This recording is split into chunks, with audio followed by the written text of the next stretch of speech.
Good morning बेटा। बैठो बैठो, ये बहुत दिन में क्लास है यार तुमने।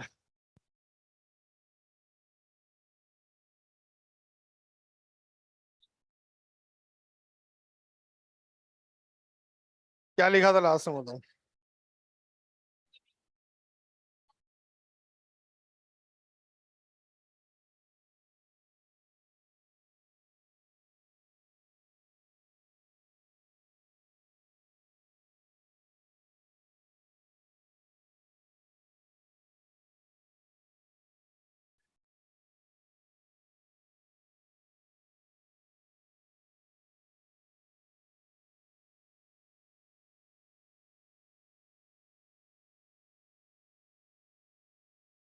हम्म।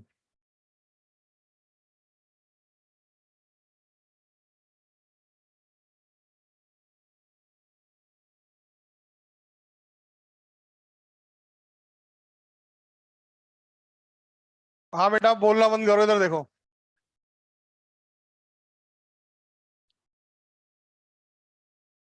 हम्म। तरंग जो है वो एक्स दिशा में आगे बढ़ रही थी, इसके लिए विस्थापन की समीकरण बना दी थी हमने, है ना। मैंने क्या बताया था आपको कि यहाँ पर कई सारे कण हैं। कण बहुत सारे हैं तो सबका विस्थापन एक ही समय पे अलग अलग है कि नहीं है। किसी का उसी समय पे जीरो भी आएगा, किसी का अधिकतम भी आएगा। तो उस कंडीशन में हमने जो इक्वेशन बनाई थी, मान लो आप किसी भी पॉइंट की, मान लो इस वाले की बना रहे हो, तो यहां से यहां तक की दूरी कितनी हो गई आपकी x। और विस्थापन की समीकरण बन गई थी y equal to a sine omega t, minus लगा हुआ है इसका मतलब, अगर यहां माइनस का साइन है, तरंग धनात्मक x दिशा में है।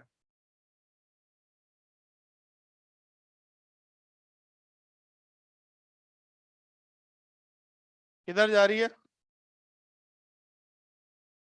धनात्मक x दिशा में गतिशील है तो ये माइनस का साइन आता है, इधर की तरफ जा रही है तो तरंग मान लो उल्टा जा रही है। तो y इक्वल टू समीकरण बनती है कितनी, a sine omega t plus के एक्स लिखा हुआ है। तो तरंग किधर जा रही है? माइनस एक्स दिशा में।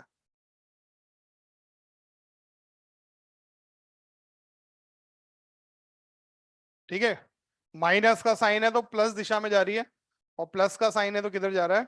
माइनस में जा रही है। अब देखिए मुझे बताओ, मैं समीकरण बोल रहा हूँ, तरंग किधर जा रही है? तरंग है y इक्वस टू या z इक्वस टू लिखा हुआ है, z equals to a sine omega t plus k Y.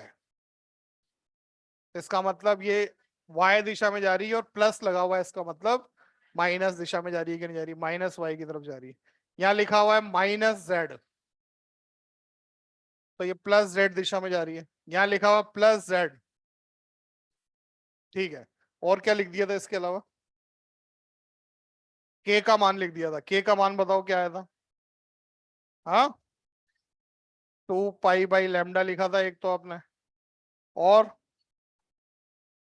k equals to omega upon t, नहीं v लिख दिया था। यही लिखा था, इसके अलावा तो नहीं लिखा। चलो, अब लिखो आप लोग तरंग संख्या।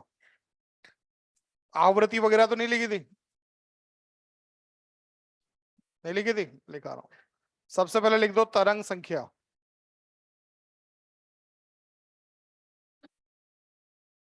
तरंग संख्या में लिखो 1 मीटर लंबाई में, 1 मीटर लंबाई में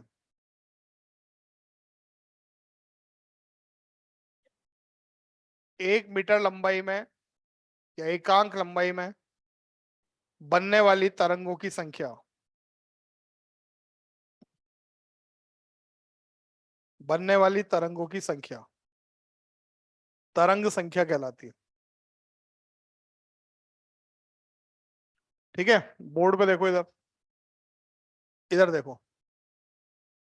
एक तरंग जो है वो मान लो 25 सेंटीमीटर की है। कितनी? 25 सेंटीमीटर। तो बताओ 1 मीटर में कितनी तरंग बनेगी? 4 तरंग बनेगी। कितनी बनेगी? 4। तो ये 25 सेंटीमीटर क्या है, लैम्डा है कि नहीं है?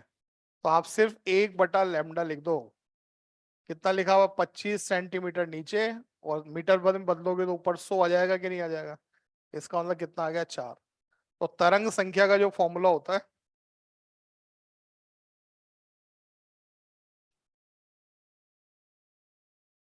इसको न्यू बार से लिखते हैं। इसका मतलब होता है 1/λ।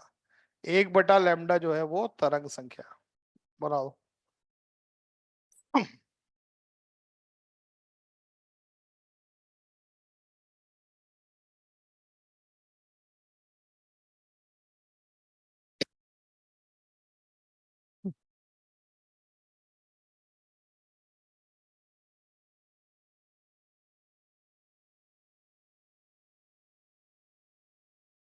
वो नहीं बनाना डायग्राम, बस ये लिखना है। ये तो पिछली क्लास में बना लिया था ना। क्यों बना रही, इतना बड़ा बना रखा है डायग्राम? हाँ, लिख दिया भाई। नीचे लिखो आवृत्ति। आपने बना रखा है डायग्राम, आप क्यों बना रहे हो? ये तो लिखा हुआ है आप लोगों ने, यहाँ तक तो लिखा हुआ था इसे। आवृत्ति क्या होती है? 1 सेकंड में बनने वाली तरंगों की संख्या।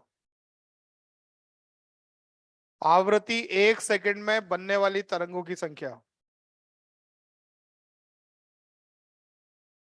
1 सेकंड में बनने वाली तरंगों की संख्या आवृत्ति कहलाती है।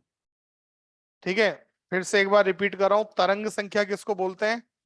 1 मीटर में बनने वाली तरंगों की संख्या, 1 मीटर में। और आवृत्ति किसको बोलते हैं? 1 सेकंड में बनने वाली तरंगों की संख्या क्या कहलाती है? आपकी आवृत्ति कहलाती है। ठीक है, फिर लिखो आप लोग तरंग वेग। तरंग का वेग लिखना है आपको।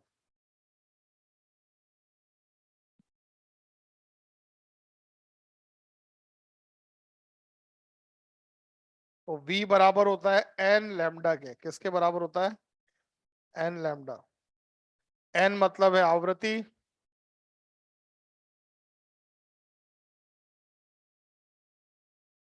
और लैम्डा का मतलब है तरंग दैर्ध्य।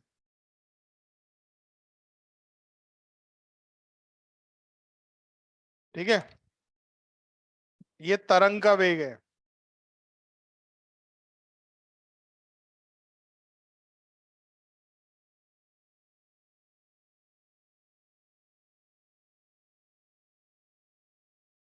ठीक है, अगला लिखो कण का वेग। एक बार लिख दो, फिर सब समझा दूंगा एक साथ। कण का वेग। देखो इधर सुनो बेटा। तरंग का वेग तो होता है ऊर्जा किस दिशा में आगे बढ़ रही है। ये जो इस दिशा में आगे बढ़ रही है, तो ये तो है तरंग का वेग। और कण किधर कंपन कर रहे हैं? ऊपर नीचे। इनका वेग किधर है? ऊपर नीचे। तरंग किधर जा रही है? एक्स दिशा में। कंपन किधर कर रहे हैं? वाई दिशा में। इसका मतलब जो कण का वेग है वो किधर है? वाई दिशा में है कि नहीं है? कण का विस्थापन की क्या समीकरण है? इसको अगर आप जो है अवकलन कर दोगे तो वेग बन जाएगा कि नहीं बन जाएगा? तो अगर कण का वेग लिखना है आपको,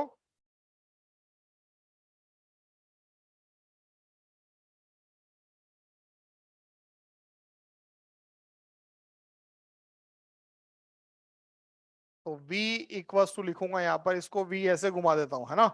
ये v तरंग का वेग है, ये v है। इसको लिखोगे dy/dt से। ठीक है, करो तो इसको समय के सापेक्ष अवकलित करो। ए, तो ऐसा का ऐसा साइन का हो जाएगा कितना? लिख दो डायरेक्ट।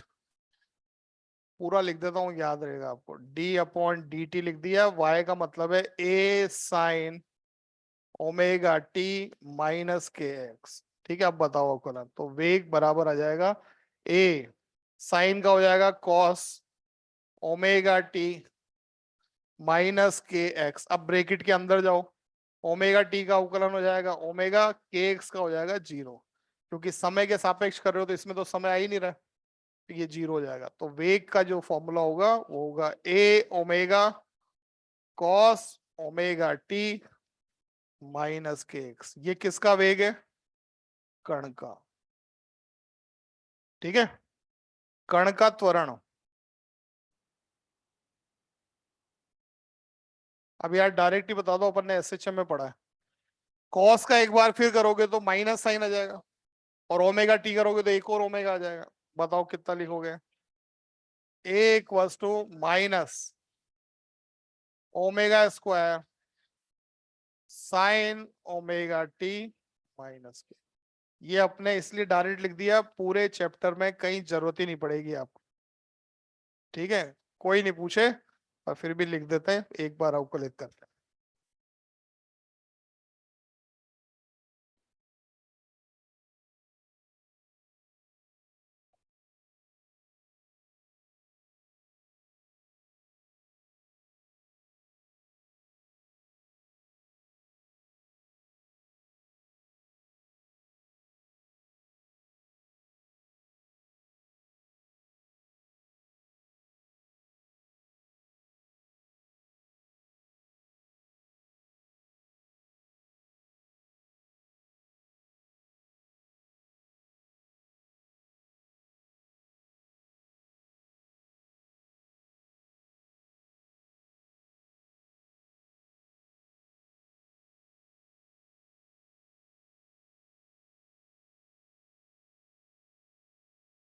लिख दिया?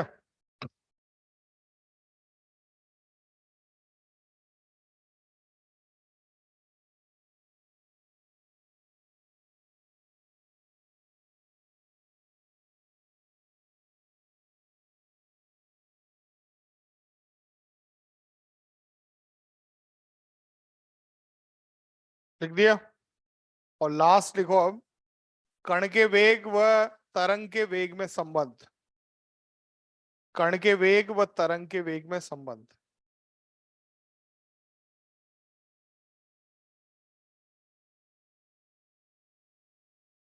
कण के वेग व तरंग के वेग में संबंध। ठीक है, देखो विस्थापन की समीकरण क्या है बोल के बताओ। y इक्वस टू है a sine omega t minus k x, ये विस्थापन की समीकरण है। ठीक है, इसको हम एक काम करते हैं, अभी तक समय के सापेक्ष अवकलित कर रहे थे इसको। बोलो भाई, अब समय के सापेक्ष अवकलित नहीं करके इसको मैं एक्स के सापेक्ष अवकलित कर रहा हूं। किसके? चलो, आप लोग बोलोगे ए ऐसा कैसा लिख दिया? साइन का बताओ। Cos omega t minus k x चलेगा। फिर ब्रैकेट में जाओ, एक्स के सापेक्ष ओमेगा का करोगे तो जीरो आ जाएगा, और एक्स के सापेक्ष का करोगे तो माइनस किया जाएगा। बोलो बेटा, इसका मतलब d y upon d x जो है, इसका मान कितना मिल गया? माइनस ए के cos omega t minus k x हो गया कि नहीं हो गया? बोलो। ठीक है, अगर मैं आपसे बोलता हूं इसको मैं ऊपर नीचे ओमेगा से मल्टीप्लाई कर देता हूं। किससे? ऊपर भी ओमेगा से मल्टीप्लाई कर दिया और नीचे भी ओमेगा से मल्टीप्लाई कर दिया। ठीक है, चलो इस फॉर्मूले को पढ़ो, क्या लिखा हुआ है। के इक्वल्स टू क्या होता है? Omega upon v. वी का फॉर्मूला क्या बनेगा? तो वी इक्वल्स टू होगा ओमेगा बाई के, होगा कि नहीं होगा? अब इसको पढ़ दो आप लोग, क्या लिखा हुआ है ये। तो d y upon d x equals to minus, ये लिखा हुआ है a omega cos omega t minus k x, और नीचे क्या लिखा हुआ है?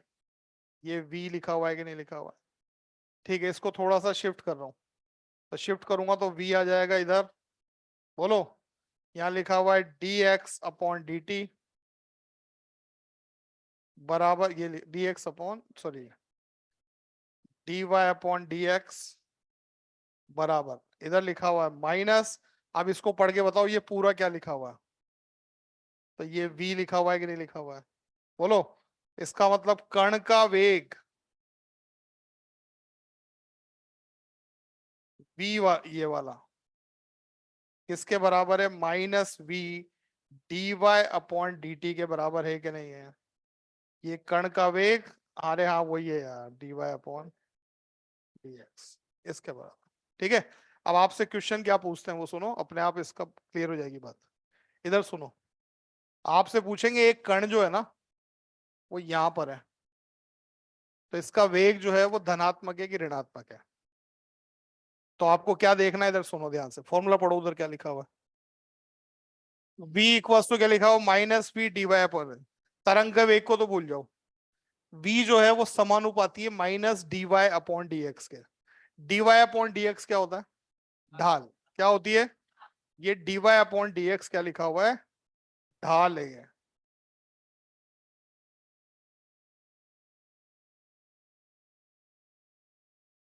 अरे है क्या नहीं।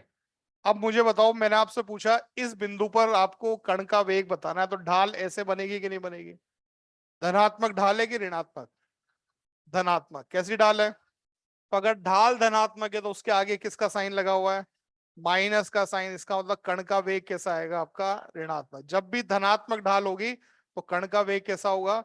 तो खुद ही सोच के देखो ना, ये कण यहाँ पर है ना, अब इसके ऊपर तो जाएगा नहीं ना ये, तो देखो इसका मतलब ये नीचे आएगा कि नहीं आएगा।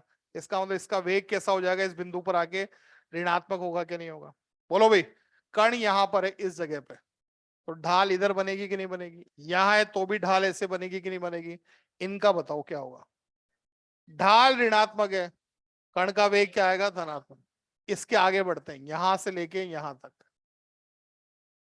तो ये धनात्मक आएगी ढाल, तो ऋणात्मक वेग आएगा कि नहीं आएगा। फिर इस बिंदु से लेके यहां तक आओ, तो कैसी आएगी, ऋणात्मक, तो वेग कैसा आएगा आपका। तो एक क्वेश्चन इससे पूछेंगे आपको, कोई भी कण बोल दे तो ध्यान रखो उसके ऊपर स्लोप बना के देखो, ढाल बना के देखो, ढाल धनात्मक है तो कण का वेग कैसा आएगा आपका। अब लिखो उसको।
बन गया।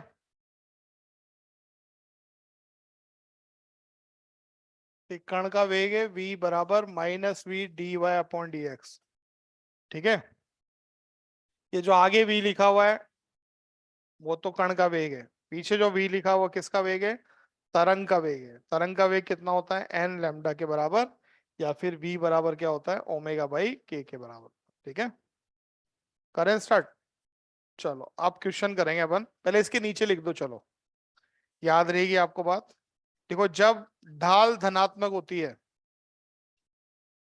जब ढाल धनात्मक होती है,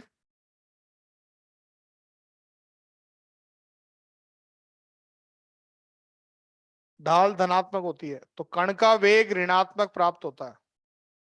ढाल धनात्मक होती है तो कण का वेग ऋणात्मक प्राप्त होता है। और ढाल ऋणात्मक होती है, ढाल ऋणात्मक होती है।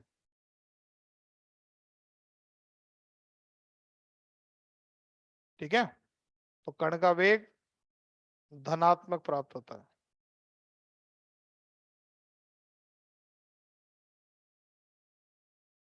ठीक है, फिर से एक बार उसी डायग्राम में एक दो ऐसे एरो बना लेना। यहाँ पर वेग धना ऋणात्मक है, यहां बनाओगे तो वेग कैसा है, धनात्मक।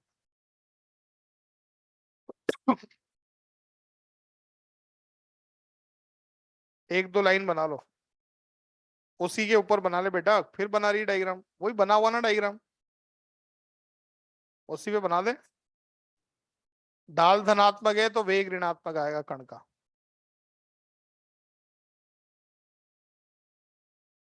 और ऋणात्मक नीचे की तरफ बना दो तो वहां पर वेग कैसा होगा, धनात्मक आएगा।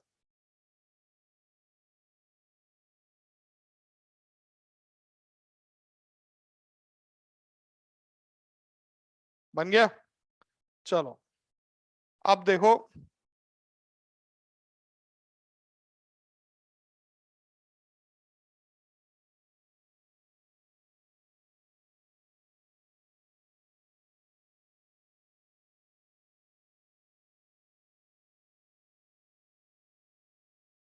y इक्वल्स टू,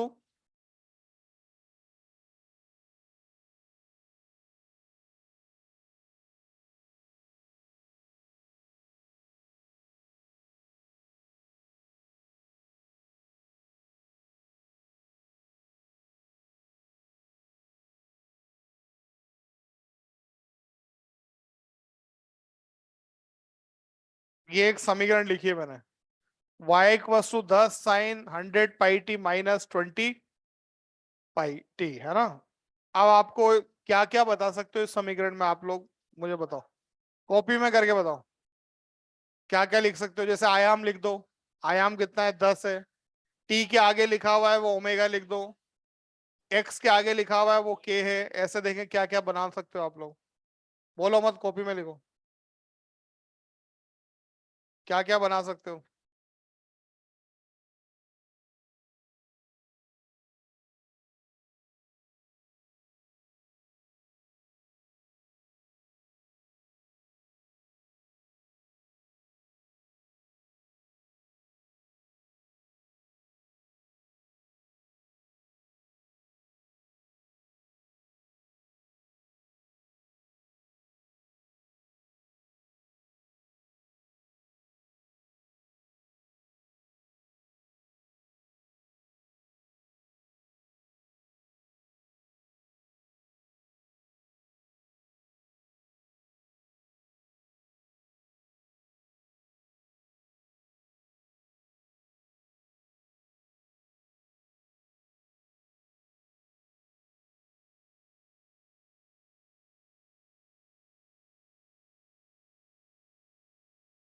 उसकी कॉपी मत देख, खुद बनाना।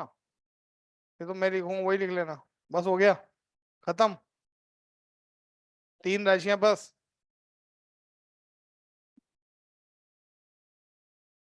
चलो अब देखें, देखो थोड़ा सा दिमाग तो लगा लिया करो यार। बस ये जो 3 दिख रही है, 3 लिख के चुप हो गए बस। आयाम कितना आ गया, 10। नंबर 2, चलो ओमेगा लिख दिया आपने, ओमेगा आ गया कितना, 100 पाई रेडियन पर सेकेंड हो जाएगा। नंबर 3, आपको पता है ओमेगा का फॉर्मूला होता है 2 पाई n। अरे होता है ना, तो आवृत्ति निकल सकती है किससे, ओमेगा अपॉन 2 पाई से। ओमेगा की वैल्यू कितनी है, 100 pi divide by 2 pi, 50 hertz इसकी आवृत्ति आ जाएगी। ठीक है। नंबर 4, के का मान दिख रहा है आपको, 20 पाई है। ठीक है। नंबर 5, के का फॉर्मूला कल सिखाया था पिछली क्लास में, 2 पाई बाई लैम्डा होता है। बोलो भाई, तो लैम्डा बन सकता है, लैम्डा का आंसर कितना होगा, 2 पाई बाई के आ जाएगा। ठीक है, तो लैम्डा इक्वल टू लिखोगे 2 पाई, के का मान कितना है, 20 पाई है। कैंसिल आउट करोगे तो 0.1 मीटर जो है वो लैम्डा आ जाएगा। बोलो। ठीक है, 0.1 मीटर आ गया। नंबर 6, यहां से आप तरंग संख्या बना सकते हो। तरंग संख्या होता है 1/लैम्डा। कितना हो गया बताओ? 1/0.5 करोगे, इसका मतलब 10 तरंगे बनेगी 1 मीटर में। ये तरंग संख्या निकाल दी आपने। ठीक है। नंबर 7, आप तरंग वेग निकाल सकते हो। तरंग के वेग का फॉर्मूला होता है v इक्वल्स टू या तो n लैम्डा कर दो। बोलो नहीं, अभी इधर देखो यार, 50 इंटू लैम्डा का मान कितना है? 0.1। कितना आ जाएगा? 5 मीटर प्रति सेकंड इसका मान आ जाएगा। ठीक है। हाँ, यही मान आप उस वाले फॉर्मूले से भी निकाल सकते थे, ओमेगा बाई के करके भी निकाल सकते थे। ओमेगा का मान कितना है? 100 पाई। और के का मान कितना है? 20 पाई। तो भी आंसर 5 मीटर प्रति सेकंड आ सकता था। ठीक है। नंबर 8, कण का अधिकतम वेग निकाल सकते हो आप।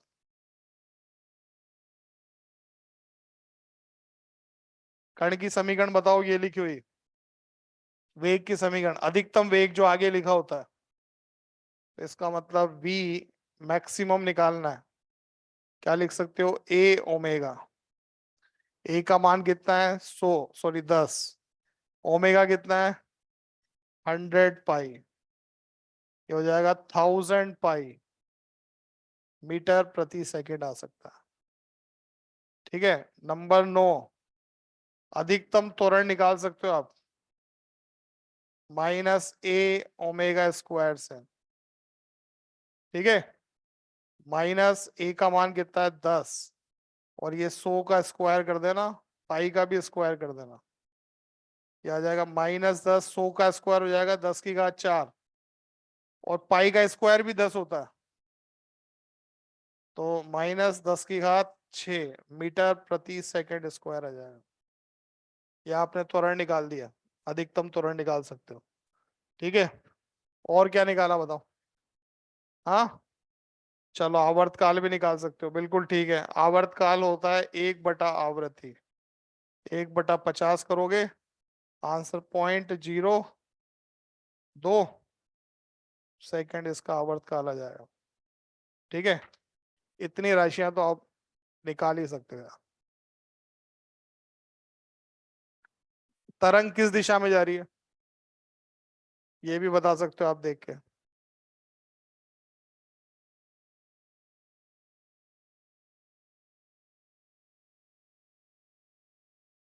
बस 3 राशियां निकाल के बैठ गई।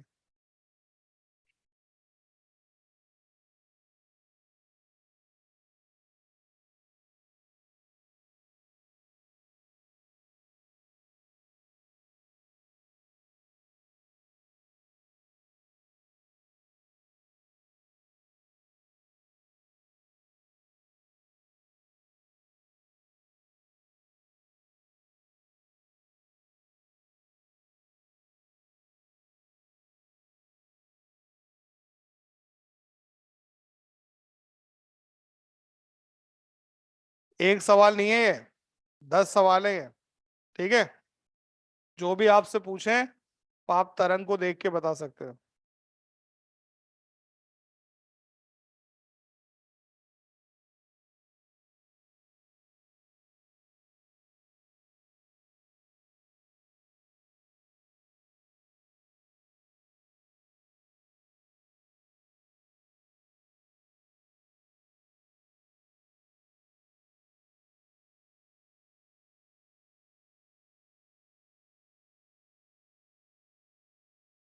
लिख दिया। एक सवाल इसी में नीचे लिखो, नंबर 11 करके। नंबर 11, एक कण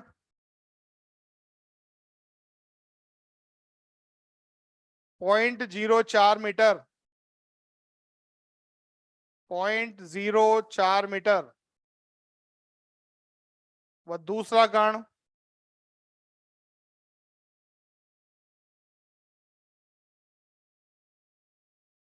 0.07 मीटर पर है।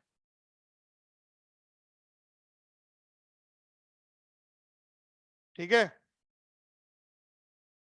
कौन से कण का वेग धनात्मक और कौन से का ऋणात्मक होगा?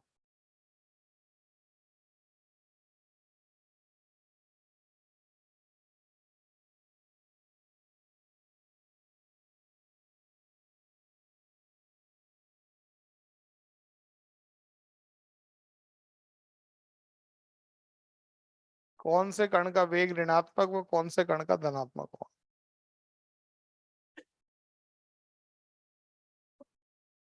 हाँ, मैं ही बता दूं।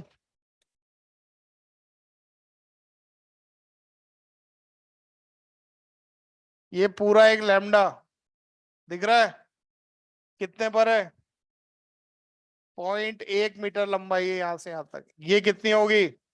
0.05। ये कितनी होगी? 0.025। एक चौथाई, बोलो भाई। ये कितनी होगी? 0.075। अरे होगा कि नहीं होगा? अब बताओ कण कहाँ पर है पहला?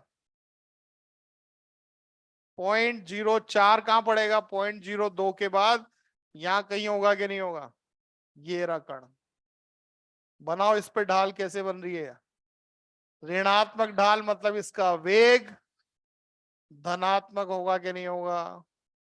0.07 कहां पर होगा? 0.05 और 7.5 के बीच में यहाँ आएगा कि नहीं आएगा? इसका भी बनाओगे तो यहाँ पे इसकी भी ढाल किधर है? ऋणात्मक, तो इसका भी वेग कैसा आएगा? धनात्मक वेग होगा कि नहीं होगा? मैं बोलता 0.8 पर है, कहां पर है? तो 0.75 के बाद में 8 होगा। कैसा आ जाएगा इसका? ऋणात्मक इसका वेग होगा कि नहीं होगा?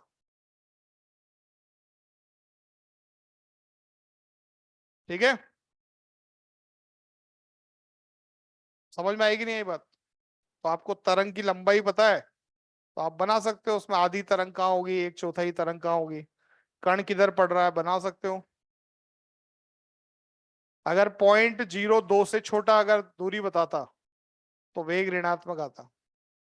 0.02 से लेके और 0.075 तक वेग कैसा आएगा? धनात्मक आएगा। 7.5 के बाद बनाऊंगा तो वेग कैसा आ जाएगा? धनात्मक आने लग जाएगा, सॉरी ऋणात्मक आने लग जाएगा।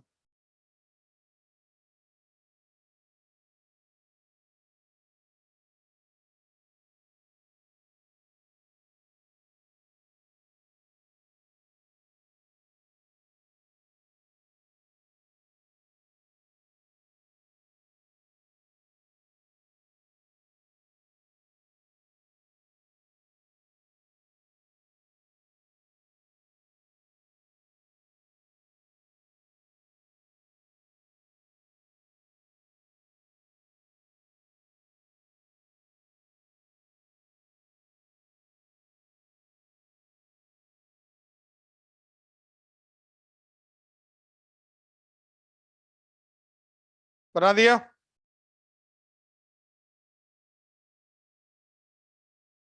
बना दिया भाई। चलो, इसी को देख के दूसरे क्वेश्चन का आंसर दे दो। लिखो एक कण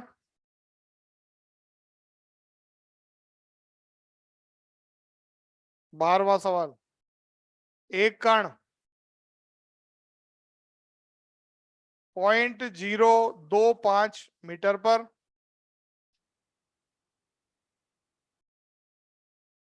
व दूसरा कण 0.075 मीटर पर स्थित है,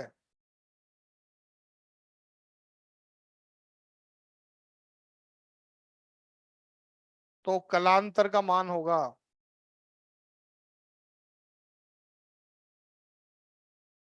कलांतर का मान बताना है।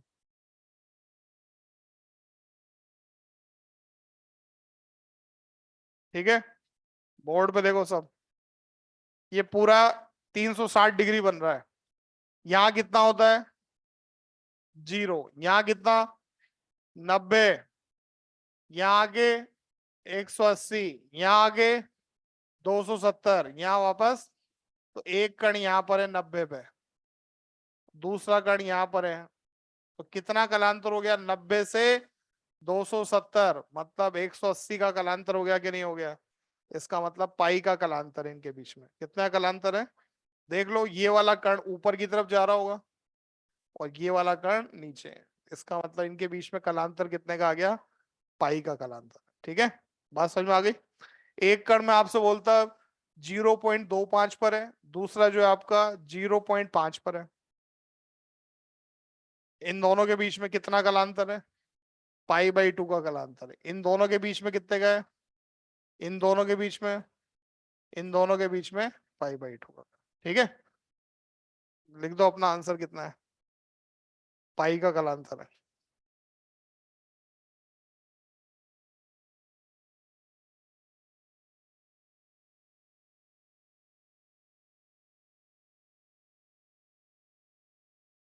ठीक है, ये तरंग के बारे में थोड़ी सी इंफॉर्मेशन और जो बातें हम बता सकते हैं, ये 10-12 बातें एक समीकरण को देख के आप बता सकते हो। ठीक है, अब हेडिंग लिखो आप लोग। देखो, किसी रस्सी या तार में, किसी रस्सी या तार में बनने वाली प्रत्यास्थ तरंग, रस्सी या तार में बनने वाली प्रत्यास्थ तरंग का वेग। अब एक एक करके हम अलग अलग जगह तरंगे बनाएंगे। अभी रस्सी में बना रहे हैं, फिर पाइप में बनाएंगे। ठीक है, देखते जाओ। रस्सी या तार की बात कर रहा हूं।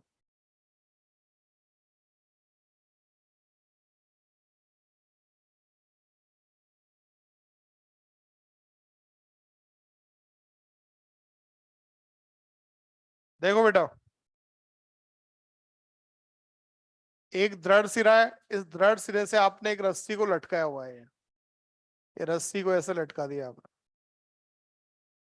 ठीक है, और इसके ऊपर एक द्रव्यमान सस्पेंडेड है, एक आपने कोई भी द्रव्यमान लटका दिया यहाँ पर।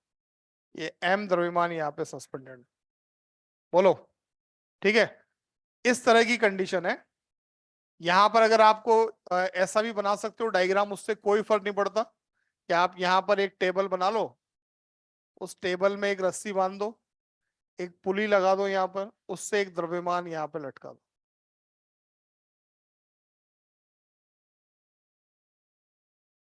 इस तरह की कंडीशन बना दें। ठीक है, या फिर हम क्या करें,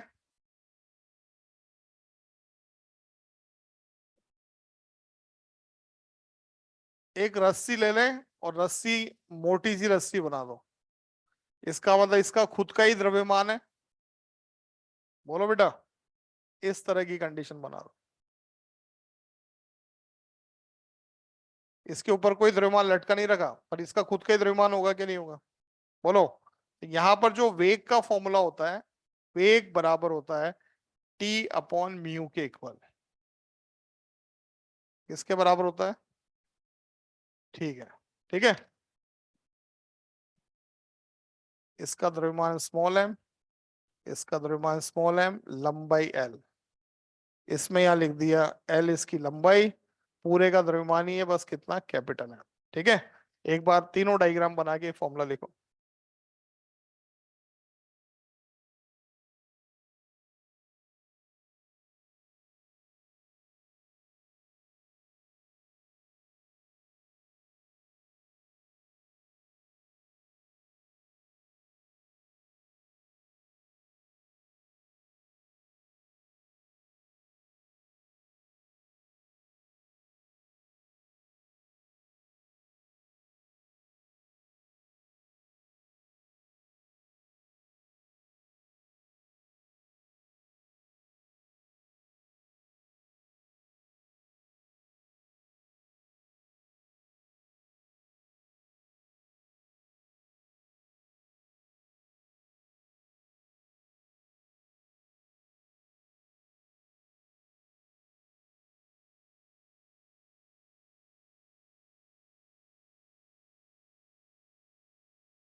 लिख दिया?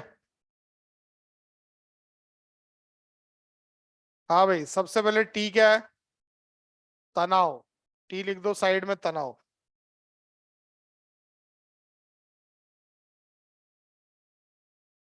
ठीक है। और म्यू क्या लिखा हुआ है? म्यू लिखो, एकांक लंबाई का द्रव्यमान। म्यू क्या है? एकांक लंबाई का द्रव्यमान है। म्यू एकांक लंबाई का द्रव्यमान। ठीक है, अब देखो इधर ध्यान से।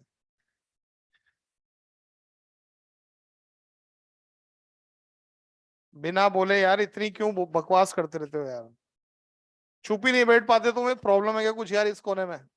चुप क्यों नहीं हो पाते? कौन सी ऐसी इंपॉर्टेंट बात चल रही है? क्या बातें करता रहता?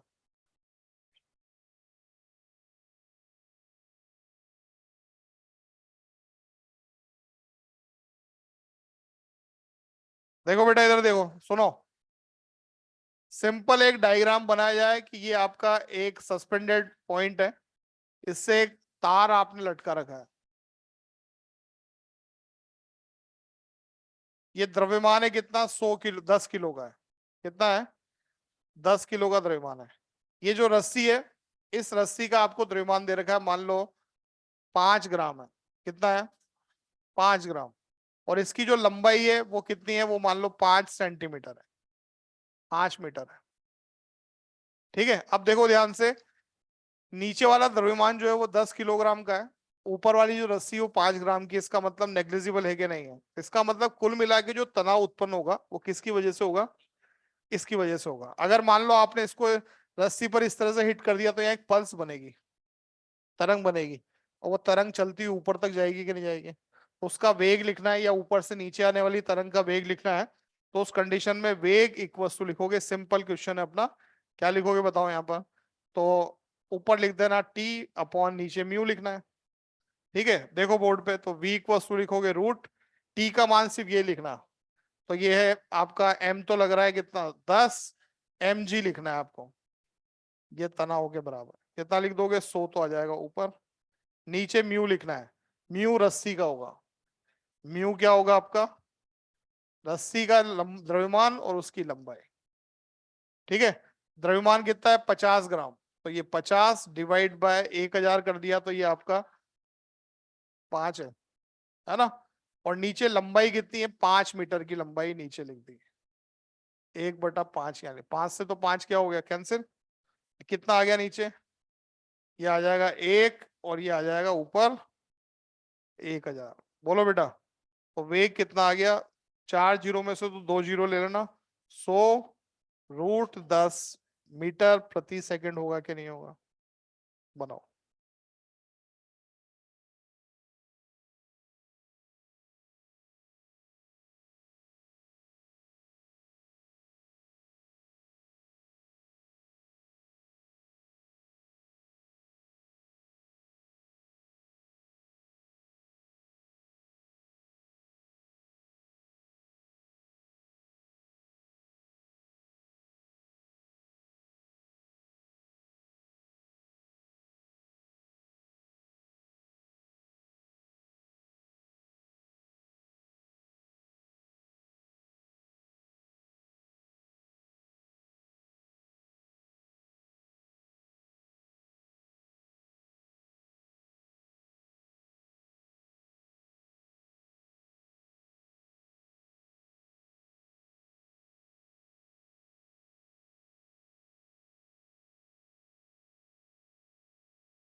हो गया?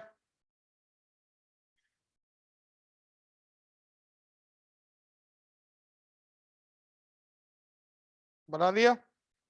इसी के नीचे लिखो, तरंग को निचले सिरे से ऊपरी सिरे तक, तरंग को निचले सिरे से ऊपरी सिरे तक,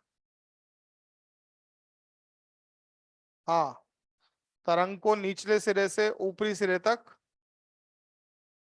या ऊपरी सिरे से निचले सिरे तक, ऊपरी सिरे से निचले सिरे तक पहुंचने में कितना समय लगेगा, पहुंचने में कितना समय लगेगा।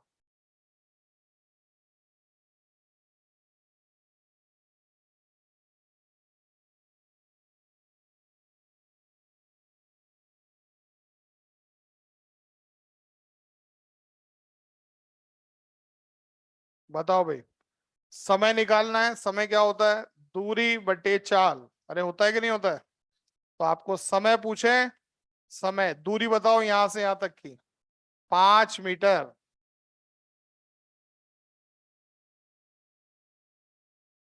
ऊपर लिखोगे 5 मीटर, नीचे लिखोगे वेग, वेग का मान कितना है 100 √10 आ जाएगा कि नहीं आ जाएगा। कैंसिल आउट कर देना, तो टी इक्वल्स टू कितना होगा, 1/20 √10 सेकेंड का समय लगेगा कि नहीं लगेगा।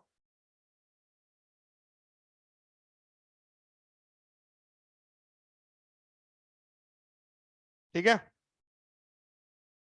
तो एक तो ऐसा सवाल हो गया जिसमें रस्सी का द्रव्यमान आपको नगण्य दिया जाए, ठीक है, और नीचे जो है कोई भी ब्लॉक सस्पेंडेड है, तो आप इस वाले फॉर्मूले से ऐसे क्वेश्चन करोगे। ठीक है। अब दूसरा सवाल देखो इधर ध्यान से। इस बार मैंने क्या किया, रस्सी का द्रव्यमान नगण्य नहीं दिया आपको, रस्सी ऐसी बना दी मोटी सी। ठीक है। इसका कुल द्रव्यमान m है। कितना द्रव्यमान है, m। लंबाई इसकी l है। कितनी है, l। और एक बिंदु यहां बना दिया, ये x दूरी है।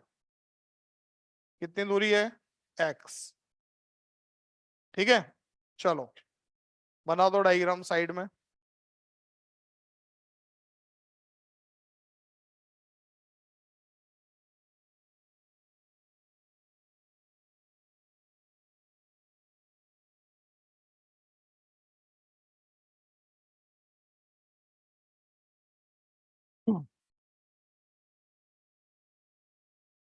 बन गया। चलो, इस बिंदु को बोल दिया मैंने P बिंदु है। क्या है ये, P। देखो बिंदु P पर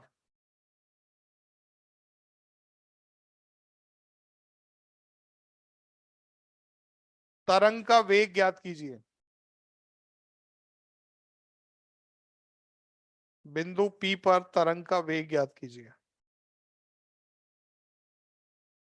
और दूसरा सवाल लिखो, तरंग को रस्सी के निचले सिरे से, तरंग को रस्सी के निचले सिरे से,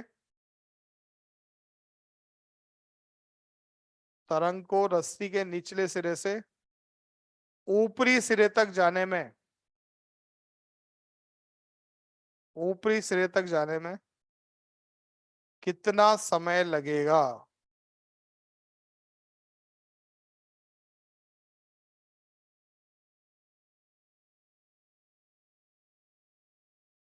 निचले सिरे से ऊपरी सिरे तक जाने में कितना समय लगेगा। ठीक है। अब बोर्ड पे देखो सब इधर ध्यान से। देखो बेटा, अगर मैं आपसे बोल रहा हूं एक बड़ी सी रस्सी है, आपने उसको लटका दिया ऐसे, मोटी सी रस्सी है, और मान लो रस्सी कमजोर है, ये टूटनी है कहीं से, कहां से टूटेगी बताओ। ऊपर से। कहां से टूटेगी, क्योंकि इस बिंदु पर पूरी रस्सी का भार है कि नहीं है। अरे बोलो, इस बिंदु पर सिर्फ नीचे वाला भार है कि नहीं है। बोलो, इस बिंदु पर सिर्फ इतना भार है कि नहीं है। हमेशा भार तो नीचे वाला ही लगाता है कि नहीं लगाता है। इसका मतलब क्या हो रहा है कि आपको जिस भी बिंदु पर पूछें, उसके नीचे वाला ही भार उसके ऊपर होगा कि नहीं होगा। इसका मतलब अगर मैं आपसे पूछूं इस जगह पर तनाव, तो यहाँ जो तनाव उत्पन्न करेगा, ऊपर वाली रस्सी थोड़ी उत्पन्न करेगी यार। कौन सी करेगी, ये वाली रस्सी यहाँ पर तनाव उत्पन्न करेगी कि नहीं करेगी। इतनी रस्सी का यहाँ पर क्या होगा, तनाव होगा कि नहीं होगा। बोलो बेटा। तो आप मुझे बताओ सबसे पहले, रस्सी का जो है एकांक द्रव्यमान, एकांक लंबाई का द्रव्यमान बताओ। एकांक लंबाई का द्रव्यमान। कितना होगा, जिसको म्यू से लिखते हैं, M/L हो जाएगा कि नहीं हो जाएगा। ये एकांक लंबाई का द्रव्यमान आ गया। इसको आप जितनी लंबाई से गुणा कर दोगे उसी का द्रव्यमान आ जाएगा कि नहीं आ जाएगा। तो बताओ मुझे, वेग बराबर क्या लिखोगे आप। ऊपर लिखना है तनाव, नीचे लिखना है म्यू। एकांक लंबाई का द्रव्यमान म्यू है, चाहो तो ये लिख दो M/L, और उसको किससे गुणा कर दो, नीचे वाली लंबाई से। क्या लिखो बताओ, M/L × X आ जाएगा कि नहीं आ जाएगा। एक बात भूल गया मैं, G से और गुणा करना, है ना। बोलो बेटा। और नीचे क्या लिखोगे, एकांक लंबाई का द्रव्यमान कितना होगा, M/L ही होगा कि नहीं होगा। M/L से M/L क्या हो जाएगा, इसका मतलब वेग पता करना है, तो वेग का फॉर्मूला क्या लिखोगे, यहाँ आ जाएगा आपका √Gx जो है वो वेग का मान होगा। ठीक है। तो जब भी रस्सी के नीचे ऐसा द्रव्यमान लटका हुआ नहीं हो, ठीक है, सिर्फ रस्सी हो, तो उस कंडीशन में जब भी आपको वेग निकालना है, तो वेग किससे निकालोगे, √Gx। एक्स कौन सी वाली लंबाई लेनी है, कौन सी लंबाई लेनी है, उस बिंदु के नीचे वाली लंबाई लेनी है। बनाओ।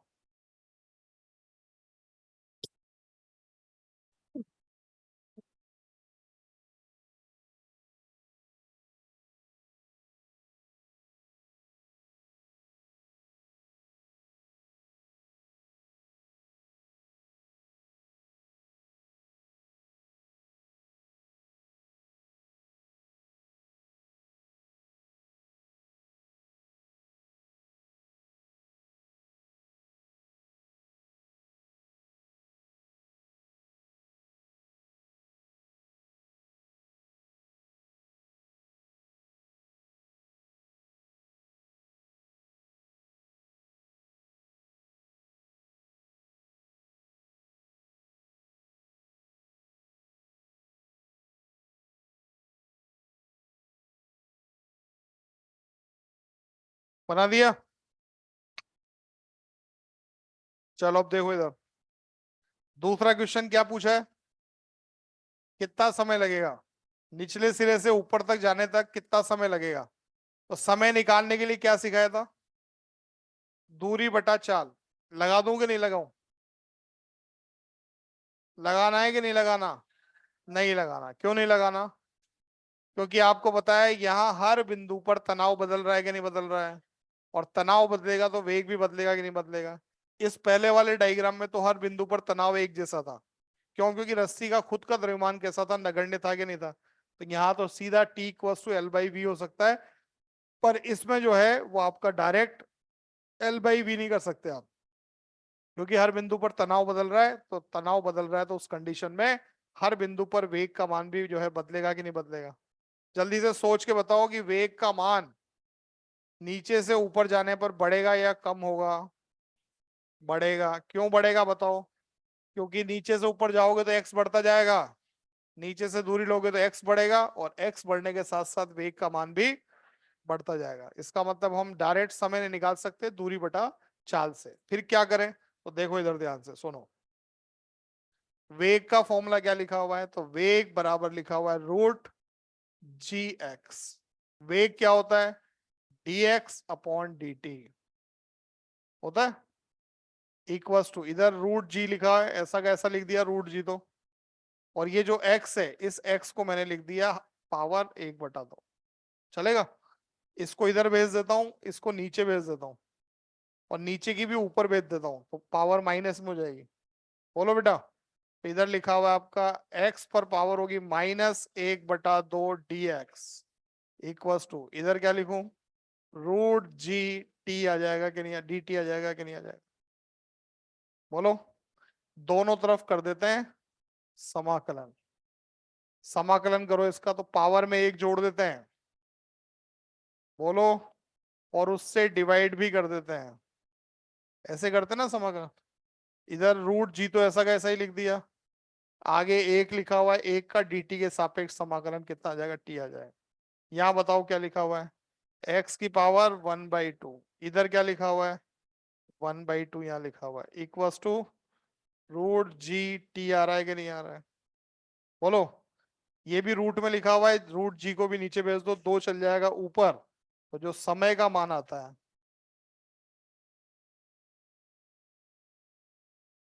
टी इक्वल्स टू आएगा 2 ऊपर लिख दो और रूट एक्स बाई जी के बराबर। ठीक है, इस फॉर्मूले से आप क्या करोगे, इस वाले की बात कर रहा हूं डायग्राम की, इसकी नहीं। इसमें तो डायरेक्ट कर सकते हो, क्या कर सकते हो, एल बाई वी करके निकाल सकते हो। पर रस्सी आपको बना दी जाए ऐसी मोटी सी रस्सी हो, उस कंडीशन में इस फॉर्मूले से आपको समय निकालना है। बनाओ।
ठीक है, अब सवाल करो आप लोग। इसी डायग्राम में बना रहा हूं। इस रस्सी का द्रव्यमान दे दे 5 किलो है, कोई मतलब नहीं है आपको इस 5 किलो से। लंबाई की कुल लंबाई है यहां से यहां तक की 2.45 मीटर है। कितनी है, आवाज नहीं आ रही। और एक्स का मान जो है वो 0.5 मीटर है। कितना है, चलो क्वेश्चन वही है, एक तो पी बिंदु पर वेग बताना है और एक आपका जो है तरंग को नीचे से ऊपर जाने में कितना समय लगेगा ये बताना है।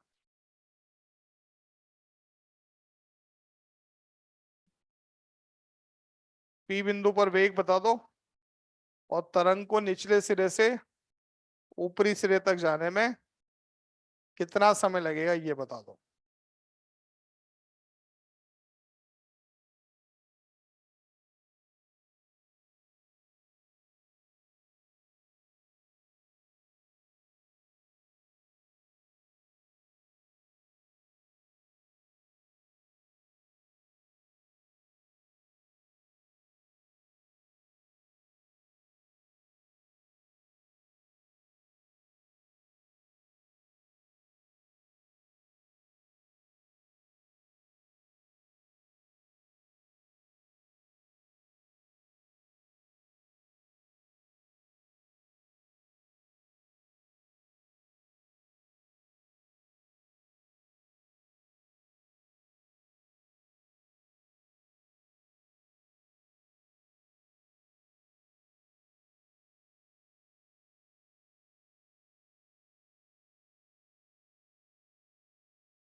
इतनी देर लग रही है क्या।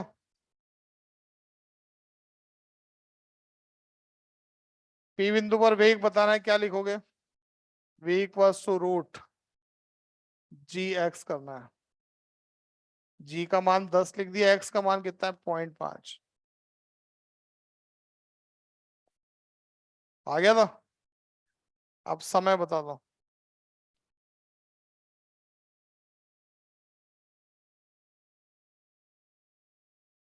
एक्स का मान बोलो, फिर से बोलो। बिल्कुल पागल रहोगे तुम यार।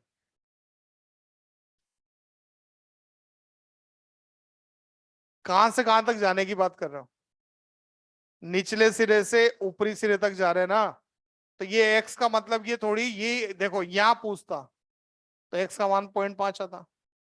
बोलो भाई, मैंने कहा पूछा है नीचे से ऊपर तक जाने में, तो एक्स का मान कितना है इस बार? बिल्कुल पागल रहना यार। 2.45 है। जी का मान 9.8 होता है, कैंसिल करोगे तो 4 बार कट जाएगा ये। तो 2 नीचे 4 का रूट लोगे तो 2 आ जाएगा। एक सेकेंड आंसर। ठीक है। एक्स का मतलब जहां से जहां तक पूछा है यार, है ना, निचले सिरे से ऊपरी सिरे तक जा रहे हैं, तो एक्स का मान 0.5 थोड़ी लिखना है। कितना लिखोगे? 2.45 लिखना। हाँ, मैं आपसे ये पूछता, निचले सिरे से पी बिंदु तक ही आना है, बोलो, तो फिर एक्स का मान कितना लिखते हैं? फिर 0.5 लिखते हैं।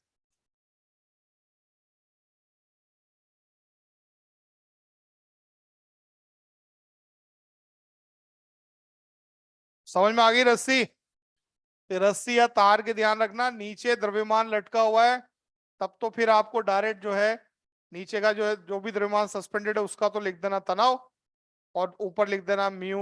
म्यू का मतलब होगा रस्सी का द्रव्यमान, रस्सी की लंबाई। ठीक है। पर अगर ऐसी रस्सी बना दे मोटी, तो फिर उस कंडीशन में दो अलग अलग आंसर हैं। v का मान निकालना है तो रूट जी एक्स से निकालना, जिस भी बिंदु पर पूछे। एक्स कहां से लेना है?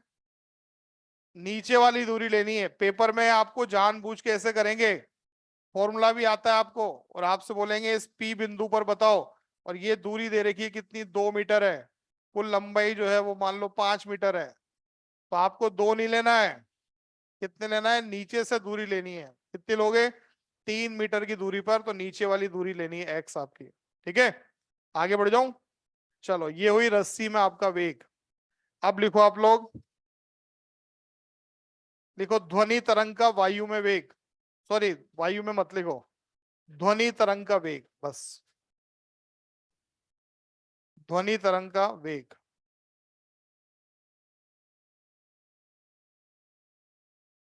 ठीक है। तो वेग बताया न्यूटन ने, किसने बताया? सुना है नाम आपने? चलो,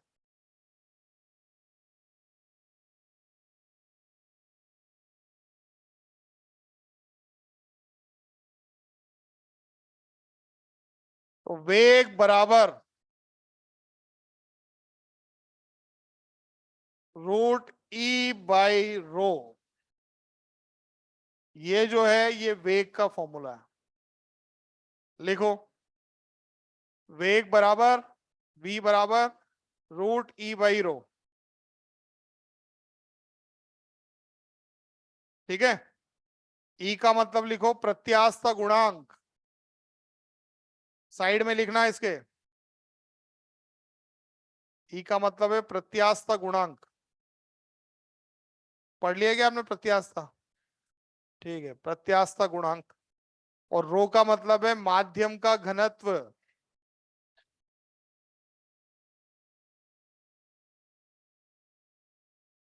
माध्यम का घनत्व। अब देखो बोर्ड पे इधर, सबसे पहला माध्यम लेते हैं। पहला माध्यम है ठोस माध्यम के लिए।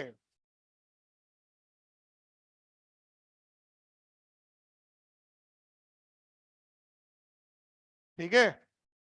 ठोस माध्यम के लिए वेग आता है v equal to root y बटा रो के बराबर। y क्या होता है बोल के बताओ? यंग प्रत्यास्थ गुणांक, जो ठोस पदार्थों के लिए होता है। लिखो ठोस माध्यम के लिए y v बराबर रूट y अपॉन रो आ जाएगा। तो प्रत्यास्थ गुणांक कौन सा आ जाएगा आपका? यंग प्रत्यास्थ गुणांक।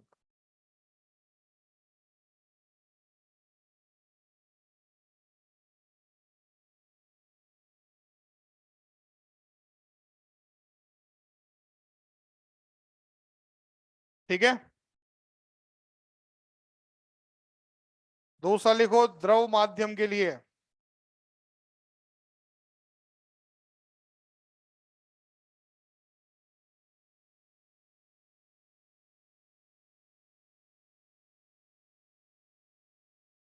तो v बराबर होता है यहां पर, ये लिख दिया ना, y क्या है? यंग प्रत्यास्थ गुणांक, b बाई रो। b क्या होता है? हाँ, बल्क मॉडुलस। क्या बोलते हैं इसको हिंदी में? बल्क ही तो बोलते हो। कोई और नाम है क्या? BUL के बल्क, साइंटिस्ट नाम है बल्क मॉडुलस, बल्क प्रत्यास्थता गुणांक।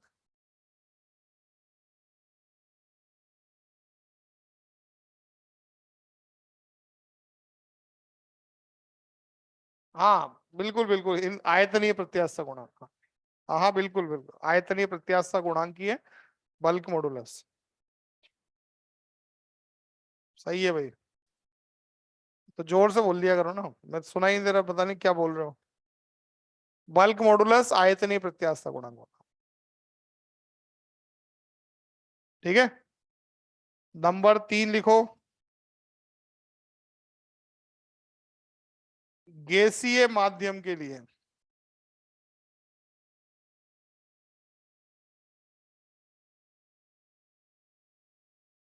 और यही मात खा गए न्यूटन। फॉर्मूला दिया उन्होंने P/ρ। गैसीय माध्यम के लिए √P/ρ।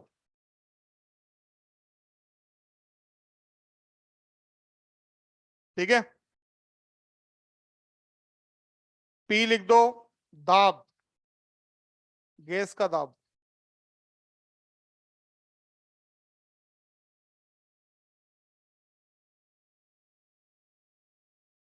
ठीक है। अब देखो इधर ध्यान से, ये फॉर्मूला न्यूटन का करेक्ट है, सही है, ये फॉर्मूला भी सही है, पर ये फॉर्मूला गलत हो जाता है। ठीक है। जब आप जो है एसटीपी पर जो आपने जो है प्रेशर लिखोगे, एक एटमॉस्फेरिक प्रेशर लिखते हो ना, 1.005 × 10⁵ बोलो पास्कल, और नीचे अगर डेंसिटी लिखोगे 1.06, तो उस कंडीशन में जो आंसर आता है इस फॉर्मूले से, जो आंसर आता है वेग का, ध्वनि के वेग का आंसर वो आता है 279 मीटर पर सेकेंड। कितना आता है? आवाज नहीं आ रही, पर ये आंसर जो है वो गलत है। ध्वनि का जो वेग होता है आपके सामान्य ताप दाब पर, और ध्वनि का जो वेग होता है वो कितना होता है? 332 मीटर प्रति सेकंड होता है। कितना होता है? पर न्यूटन के फॉर्मूले से क्या आ रहा है?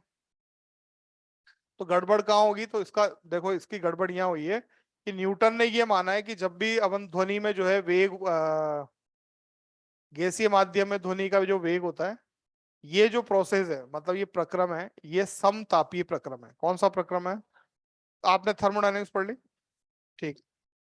तो ये उन्होंने माना समतापीय प्रक्रम। जैसे मैं बोल रहा हूं और मेरे बोलने के बाद जो है आप तक आवाज पहुंच रही है, तो इस कमरे का तापमान उन्होंने माना कैसा बना रहता है? कांस्टेंट बना रहता है, समतापीय प्रक्रम माना। ठीक है। तो समतापीय प्रक्रम मानते हैं, तो उन्होंने ये फॉर्मूला बनाया। पर वास्तव में ये क्या होता है? समतापीय प्रक्रम नहीं है। ये क्या है? ये रुद्धोष प्रक्रम है। कौन सा प्रक्रम है? जब मेरे मुंह से एकदम से एनर्जी निकलती है, तो अचानक जो होता है वो क्या होता है? तापमान में क्या होता है? आपका परिवर्तन आता है। बोलो बेटा। तो ये कौन सा प्रक्रम है? ये रुद्धोष प्रक्रम है। और रुद्धोष प्रक्रम उन्होंने नहीं माना, उन्होंने क्या माना इसको? समतापीय प्रक्रम। उनके बाद एक साइंटिस्ट आया, नाम था लाप्लास। क्या नाम था? तो लाप्लास ने इसमें करेक्शन किया, उन्होंने बोला कि ये समतापीय प्रक्रम नहीं है, ये क्या है? ये रुद्धोष प्रक्रम है। तो सही फॉर्मूला जो होना चाहिए वी का, वो फॉर्मूला होना चाहिए √Γ p/ρ के बराबर। क्या होना चाहिए? और जब आप जो है गामा की वैल्यू 1.414 लिखते हो वायु के लिए, तो उस कंडीशन में एग्जैक्ट मान कितना आता है? 332 मीटर प्रति सेकंड आता है। नहीं आई बात समझ में? तो आपने यहां तक लिखा है, अब जो मैं बोल रहा हूं वो लिखो। लिखो, न्यूटन के अनुसार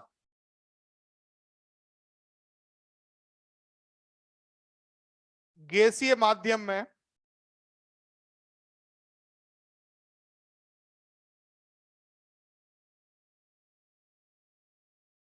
तरंग संचरण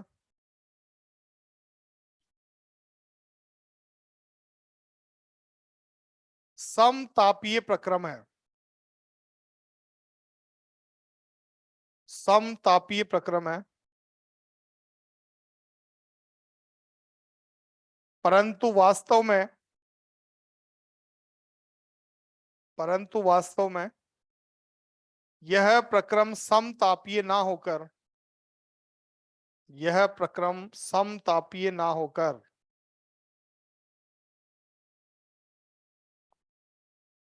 रुद्धोष्म प्रक्रम होता है।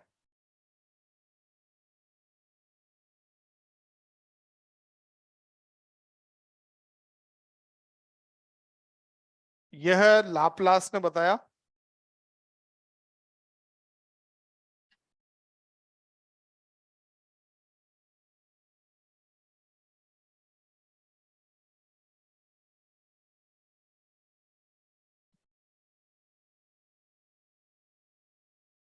सही लिखा है ना?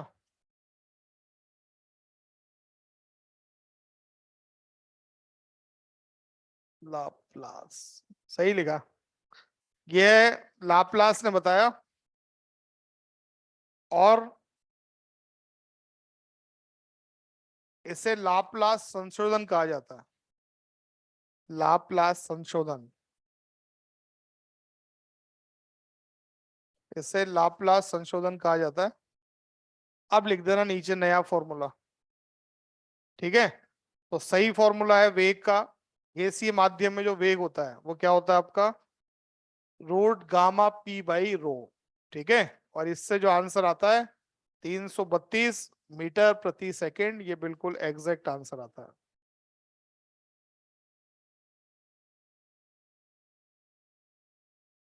ठीक है, हाँ ये कोई जरूर नहीं है कि वेग हमेशा 332 ही रहे।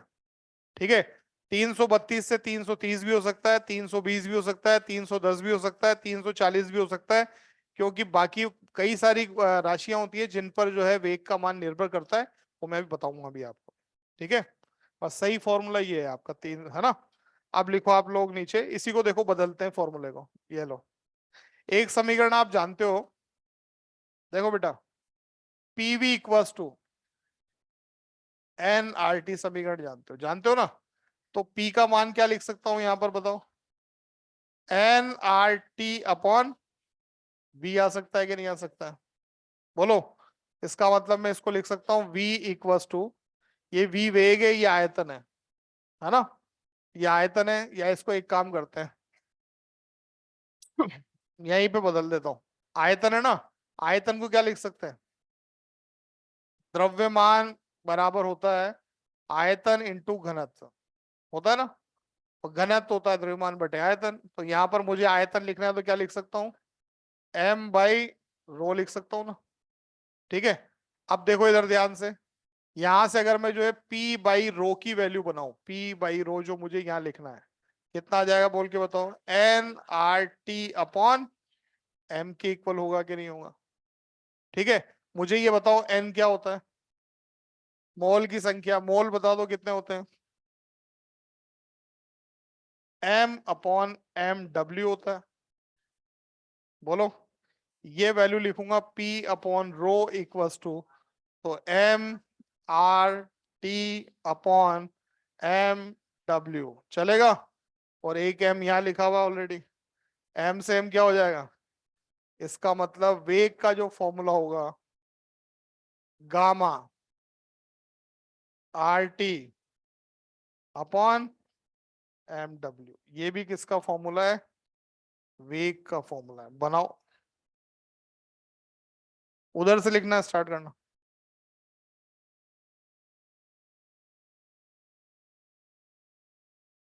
तो देखो v के फॉर्मूले में t आ गया, बाकी राशियां नियत है, r का मान नियत है, गैस नियतांक है, एम डब्ल्यू नियत है, गामा वायु का नियत रहेगा, पर तापमान बदलते ही भी वेग बदल सकता है कि नहीं बदल सकता है?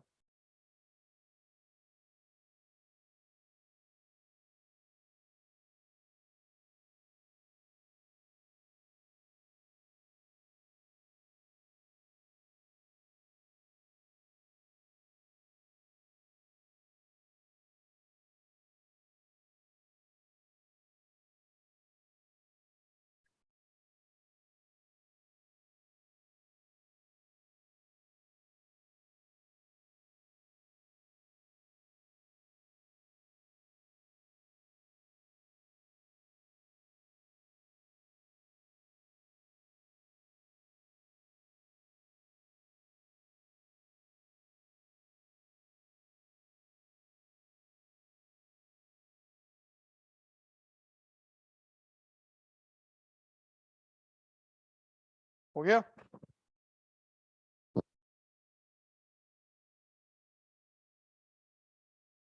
ठीक है बेटा, अब देखो इधर ध्यान से। बाकी सारी राशियां तो नियत है। वेग जो होता है समानुपाती रूट टी होता है। टी का मतलब क्या हो गया? परम ताप। क्या लिखा हुआ है ये? परम ताप के समानुपाती। परम ताप का मतलब केल्विन। किस में होना चाहिए आपका? केल्विन में ताप होना चाहिए।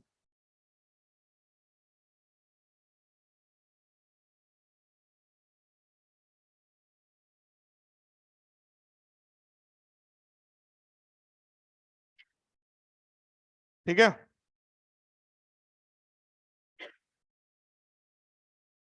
लिख दिया बेटा। अब देखो वेग का मान किन किन राशियों पर निर्भर करता है, मैं बता रहा हूं आपको। पहला तो ताप पर निर्भर करता है, पर इसको मैं सबसे लास्ट में लिखाऊंगा क्योंकि इसमें अपने को डेरिवेशन करना है। अभी 2 मिनट ही बचे हैं मेरे पास, है ना। जो लिखा सकता हूँ वो लिखा रहा हूँ। लिखो नंबर फर्स्ट। लिखो वेग की निर्भरता। वेग की निर्भरता नंबर फर्स्ट। पहली तो ताप ही लिखानी थी, पर अगली क्लास में लिखूंगा। हाँ भाई, सबसे पहले लिखो नंबर एक, तरंग की आवृत्ति।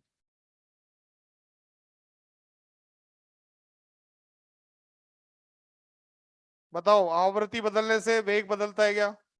नहीं बदलता है। सामने लिख दो, निर्भर नहीं करता है। आवृत्ति पर निर्भर नहीं करता है।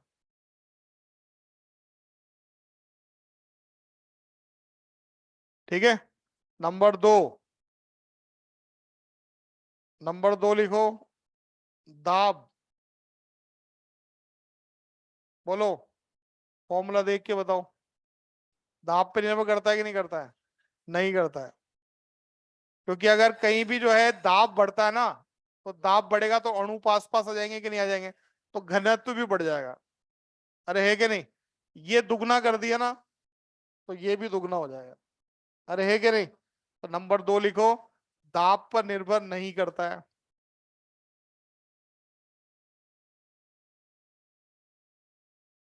ठीक है। बाकी चीजें लिखा नहीं रहा हूं, ऐसे बोल रहा हूं। आयाम पे निर्भर नहीं करता है। तरंग दैर्ध्य पे निर्भर नहीं करता है, इन बातों पे निर्भर नहीं करता। वेग जो निर्भर करता है वो निर्भर करता है, नंबर तीन लिखो आप, आर्द्रता।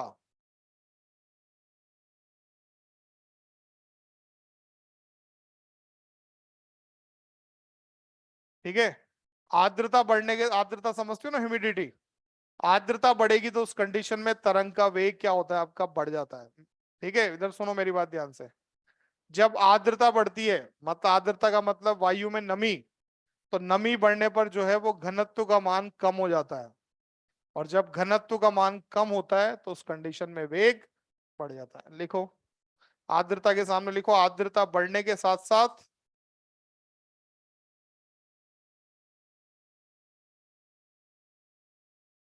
घनत्व के मान में कमी आती है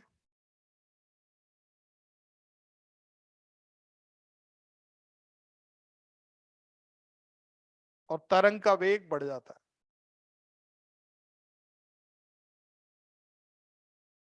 ठीक है। तो आर्द्रता पे निर्भर करता है, किस पे निर्भर करता है? आर्द्रता। तापमान पर करता है, पर वो सबसे लास्ट पे लिखाऊंगा, है ना। एक और छोड़ो यार, अगली क्लास में लिखेंगे। देख क्या ना इसको।